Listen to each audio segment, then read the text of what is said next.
Bismillahirrahmanirrahim. Assalamualaikum warahmatullahi wabarakatuh. Perkenalkan, nama saya Adia Muflika dengan nomor NIM 186222521, Prodi PG PAUD semester 1, mata kuliah Perkembangan Anak dengan dosen pengampu Ibu Cilda Kumala Azhari, SPD MPD. Di sini saya akan menjelaskan materi tentang stimulasi tumbuh kembang anak untuk mencapai tumbuh kembang yang optimal. Memiliki anak dengan tumbuh kembang yang optimal adalah dambaan setiap orang tua. Untuk mewujudkannya, tentu saja orang tua harus selalu memperhatikan, mengawasi, dan merawat anak secara seksama. Proses tumbuh kembang anak dapat berlangsung secara alamiah, tetapi proses tersebut sangat tergantung kepada orang dewasa atau orang tua. Periode penting dalam tumbuh kembang anak adalah masa balita, karena pada masa ini pertumbuhan dasar akan mempengaruhi dan menentukan perkembangan anak selanjutnya. Pada masa balita ini, perkembangan kemampuan berbahasa, kreativitas, kesadaran sosial, emosional, dan intelijensia berjalan sangat cepat dan merupakan landasan perkembangan berikutnya. Perkembangan moral serta dasar-dasar kepribadian juga dibentuk pada masa ini. Pada masa periode kritis ini, diperlukan rangsangan atau stimulasi yang berguna agar potensinya berkembang.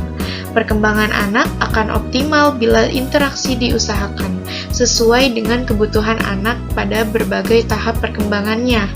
Bahkan sejak bayi masih dalam kandungan, untuk bisa merawat dan membesarkan anak secara maksimal, tentu kita perlu mengetahui banyak hal yang berkaitan dengan anak itu sendiri, yang pada gilirannya akan menjadi bekal yang sangat berharga bagi kita dalam merawat dan membesarkan buah hati kita.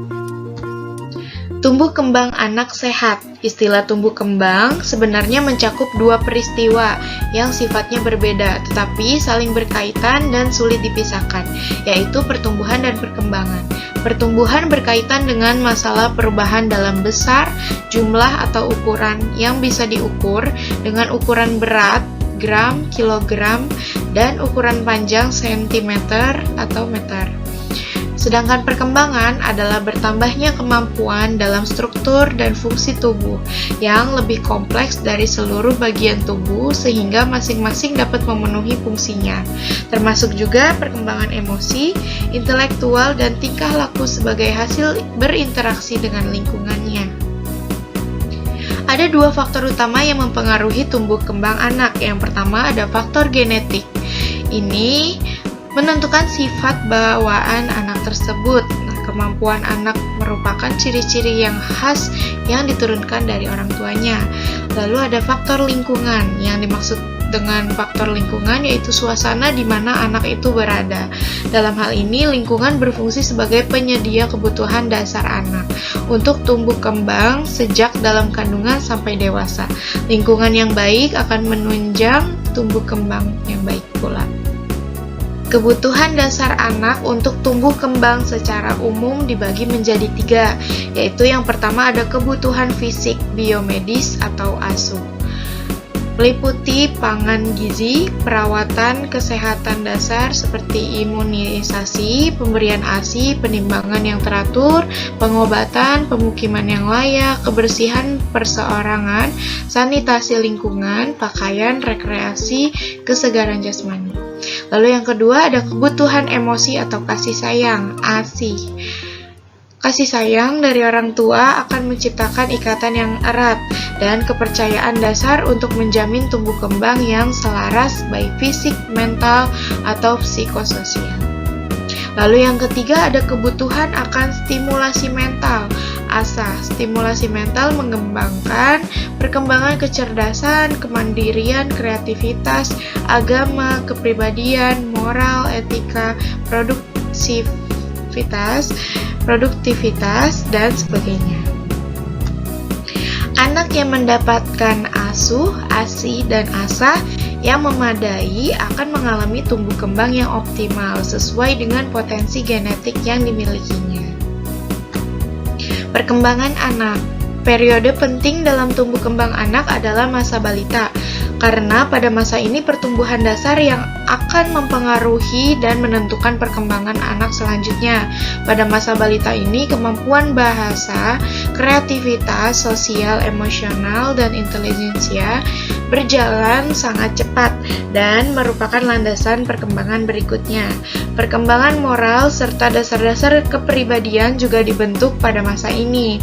Deteksi dini perkembangan anak dilakukan dengan cara pemeriksaan perkembangan secara berkala.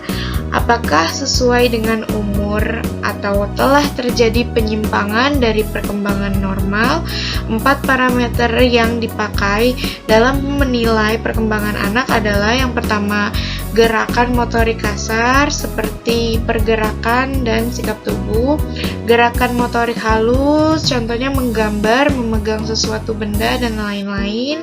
Lalu yang ketiga, bahasa atau kemampuan merespons suara, mengikuti perintah, berbicara spontan.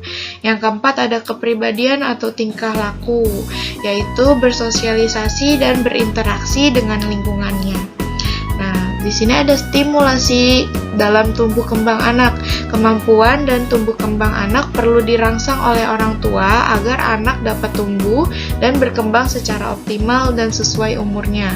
Stimulasi adalah perangsangan di mana penglihatan, bicara, pendengar, perabaan yang datang dari lingkungan anak. Anak yang mendapat stimulasi yang terarah akan lebih cepat berkembang dibandingkan dengan anak yang kurang bahkan tidak mendapatkan stimulasi. Stimulasi juga dapat berfungsi sebagai penguat yang bermanfaat bagi perkembangan anak. Berbagai macam stimulasi seperti stimulasi visual atau penglihatan, verbal atau stimulasi bicara, atau auditif, stimulasi pendengar, dan taktil, stimulasi sentuhan, dan lain-lain dapat mengoptimalkan perkembangan anak. Nah, di sini ada beberapa contoh alat permainan balita dan perkembangan yang distimuli. Yang pertama, pertumbuhan fisik motorik kasar, seperti sepeda roda 3 atau roda 2, terus bermain bola, mainan yang ditarik-tarik atau didorong. Lalu yang kedua ada motorik halus, yaitu menggunting, pensil, bola, balok, dan lilin. Nah, yang ketiga ada kecerdasan atau biasa disebut kognitif. Nah, ada buku gambar, terus buku cerita, puzzle, Lego, boneka, pensil warna, radio. Yang keempat ada bahasa, yaitu buku bergambar, buku cerita, majalah, radio, tab, ataupun TV. Yang kelima, menolong diri sendiri. Nah, gelas atau piring plastik, terus sendok, baju, sepatu, kaos kaki. Lalu yang keenam, tingkah laku sosial, alat permainan yang dapat dipakai bersama, misalnya congklak, kotak pasir, bola, tali, dan lain-lain. Seorang ahli mengatakan bahwa prioritas untuk anak adalah makanan, perawatan kesehatan, dan bermain. Makanan yang baik, pertumbuhan yang adekuat, dan kesehatan yang terpelihara adalah penting, tetapi perkembangan intelektual juga diperlukan. Bermain merupakan sekolah yang berharga bagi anak sehingga perkembangan intelektualnya optimal. Berikut daftar pustakanya. Segitu saja materi yang dapat saya sampaikan tentang stimulasi tumbuh kembang anak untuk mencapai tumbuh kembang yang optimal. Mudah-mudahan materi kali ini bermanfaat bagi para orang tua. Terima kasih. Wassalamualaikum warahmatullahi wabarakatuh.